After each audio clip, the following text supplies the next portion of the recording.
Función de producción especifica la relación entre la cantidad de factores utilizados o inputs, que para nuestro caso vamos a reducirlos a trabajo y capital, para producir un bien y la cantidad producida de ese bien o output, de tal manera que matemáticamente podamos expresar esa función de producción como que esa cantidad producida, volvemos a repetir, depende del capital y del número de trabajadores del trabajo. La función de producción a corto plazo se caracteriza porque, si hemos simplificado estos dos factores, el capital es un factor productivo que en el corto periodo de tiempo no podemos modificarlo, no podemos incrementar el tamaño de planta, no podemos incrementar el número de máquinas que hay en una empresa, por ejemplo, o el edificio, no podemos derribar el edificio o hacer uno nuevo en un corto periodo de tiempo. Luego entonces todo incremento de la cantidad productiva vendrá dado por un incremento del número de horas trabajadas o el número de trabajadores. Dos conceptos importantes relacionados con la función de producción sería el concepto de producto marginal del trabajo y el producto medio del trabajo. El producto marginal del trabajo se define como el incremento que se produce en la producción total ante o debido a consecuencia de el incremento del número de trabajadores en una unidad. Y mientras que el producto medio podemos definirlo como un indicador de productividad que mide cuánto ha producido cada trabajador de los que hay en términos medios. Supongamos que tenemos la siguiente función de producción, donde se expresa la relación entre el número de trabajadores y la cantidad producida. Suponemos, y vuelvo a repetir, que el capital se mantiene constante. Si, por ejemplo, quisiéramos calcular la cuantía del producto marginal obtenida como consecuencia de pasar del contratar a 3 a 4 trabajadores, nos damos cuenta que la producción pasa de 255 a 381. Si quisiéramos calcular entonces cuál ha sido el producto marginal, nos fijaríamos en esta celda y el cálculo para esta celda se haría de la siguiente manera. La cantidad final asociada al nivel de 4 trabajadores es 381. La cantidad asociada al nivel de 3 trabajadores, es decir, un trabajador menos, es de 255, de tal modo que, y el incremento ha sido de 4 menos 3 trabajadores, de tal modo que el producto marginal lo calcularíamos como 381 menos 255 entre 4 menos 3, ¿no? Es decir, 126 entre 1 igual a 126. Vale, recordad que el concepto de producto marginal es cuánto incrementa el producto total. Esto es lo que incrementa esa diferencia, consecuencia de contratar a un trabajador más. Esos son los números de trabajadores. ¿De acuerdo? Del mismo modo, el producto medio lo definimos como, recordamos, como la cantidad producida entre números de trabajadores, es decir, cuánto produce de media cada uno de los trabajadores que hay en esa empresa. Si, por ejemplo, hay 5 trabajadores y producen entre todos 500 unidades, el producto medio, es decir, lo que produce en términos medios cada uno de ellos, sería 500 entre 5, es decir, 100 unidades cada trabajador.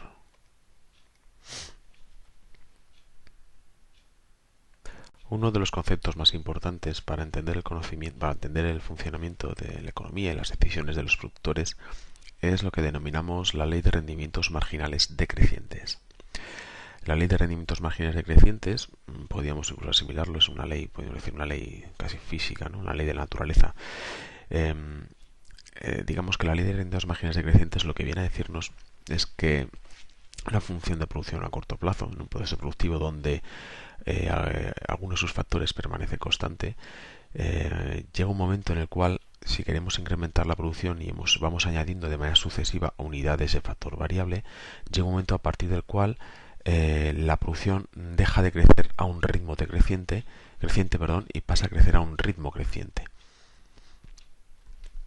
Si hacemos un símil futbolístico, salvando un poco las distancias, si tenemos un factor constante que es el terreno de juego y vamos añadiendo jugadores, es decir, factores variables a ese campo de juego, veremos que sí que es cierto que podríamos incrementar el número de producción expresado en este caso, si queréis, en número de goles, ¿no? El problema sería que a medida que llegamos incrementando ese número de jugadores en el campo de fútbol, puede llegar un momento en el cual, como el tamaño de la planta de fútbol, de la cancha de fútbol, es constante, llega un momento en el cual el producto total seguramente dejará de crecer. Daos cuenta que del mismo modo en el otro equipo habría también un número de jugadores que incrementaría de la misma manera que el equipo contrario, de tal modo que si seguimos añadiendo jugadores en ambos equipos, sería muy difícil que la producción, el número de goles, incrementase llegado a un determinado número de jugadores, porque no habría quien pudiera jugar debido a la estrechez del campo, ¿no? Para aquellos que sean más aficionados al motor, podríamos decir del mismo modo que tenemos un coche con un factor productivo que va a ser constante. En este caso sería la potencia del coche, si queréis, los caballos que tiene ese coche. Entonces la producción sería la velocidad. Entonces, a medida que ahí vamos añadiendo factor variable, en este caso sería gasolina, no siempre nos vamos a encontrar con que la velocidad va a seguir creciendo de manera indefinida. Llega un momento en el cual el motor del coche se acaba saturando, no tiene más potencia para dar, no puede incrementar más la velocidad, de acuerdo, debido a que pues, tiene una capacidad instalada, tiene una capacidad posible de X caballos y una velocidad máxima a tope, de acuerdo.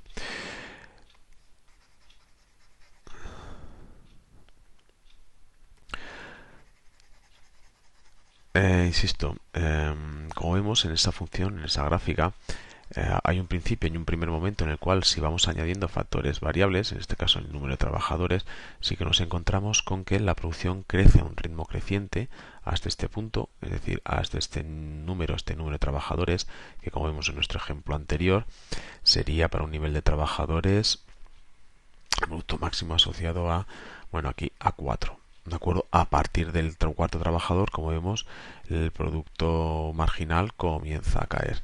Es decir, la cantidad crece a un ritmo creciente, ¿de acuerdo? Consecuencia de ir contratando trabajadores adicionales. A partir del cuarto sigue creciendo la producción, pero crece a un ritmo decreciente. Es decir, sigue creciendo, pero con menor rapidez. ¿De acuerdo? En ese punto aquí, en esa línea de inflexión de esa función de producción.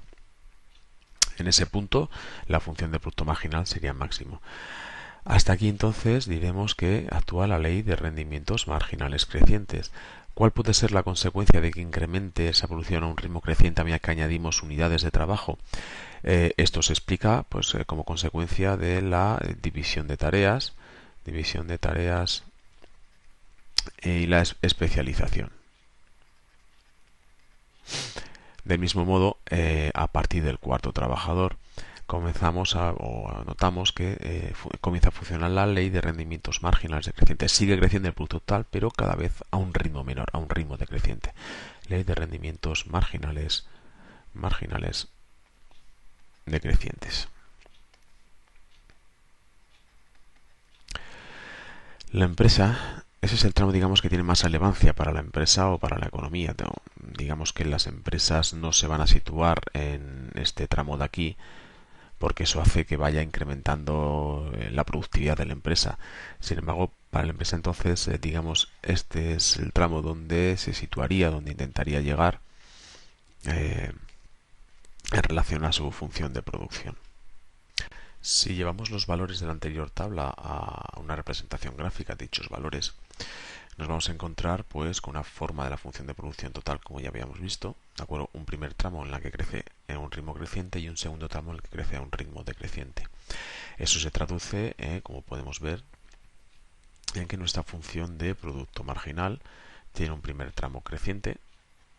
Ese primer tramo es un tramo creciente.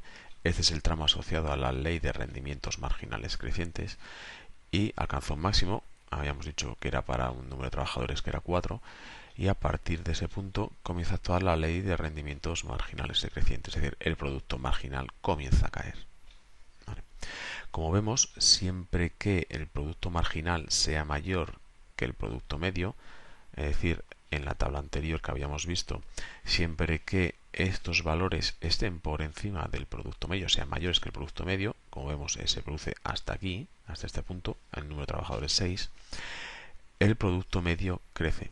A partir de entonces, cuando el producto marginal es menor que el producto medio comienza a caer.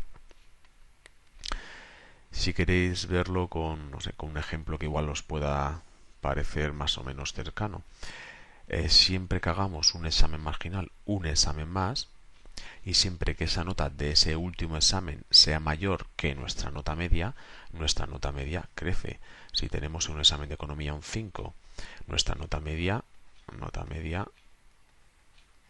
va a ser 5 entre 1, 5. Si en el siguiente examen, el examen marginal, sacamos una mejor nota, por ejemplo un 7, nuestra nota media va a crecer a un 6. Puede ocurrir que esa haya sido nuestra nota máxima, ese 7, y nuestra nota media en el siguiente examen, pero nuestra nota en el examen marginal, por ejemplo, sea un 6,5, ¿vale? Es decir, nuestro examen marginal ha caído en la nota. Eso va a ocurrir, va a repercutir en nuestra nota media, en este caso 6,25. Como veis, aunque haya caído la nota del examen marginal, nuestra nota media sigue creciendo. ¿Por qué? Porque la nota del examen marginal, del último examen, es mayor que la de la nota media. Traducido al ámbito empresarial, siempre que vamos contratando trabajadores adicionales y lo que aporta ese nuevo trabajador a la producción, todo este tramo, es mayor que el producto medio de la empresa, la productividad media de la empresa, podemos decir que en principio eso es bueno para la empresa, ha incrementado la producción y encima un ritmo creciente. ¿Vale? A partir de este punto, que es el que llamamos óptimo técnico, ese punto de corte entre producto medio y producto marginal, y hasta aquí, en este tramo de aquí, en ese número de trabajadores, es donde se va a situar la empresa. Es donde, digamos, es el número de trabajadores que debería contratar la empresa, entre 4 y este número de trabajadores, que ahora mismo no recuerdo cuándo es, que me parece que es en torno a 9. En torno a 4 y 9 trabajadores es el número de trabajadores que va a contratar la empresa. ¿Cuál es el número exacto? Bueno, pues eso dependerá de las funciones de costes, de los precios de los productos que vendan en ese proceso de producción, obtenidos en ese proceso de producción, es decir, de un conjunto de factores que ahora mismo no vamos a ver en ese tema, sino que lo dejaremos para más adelante.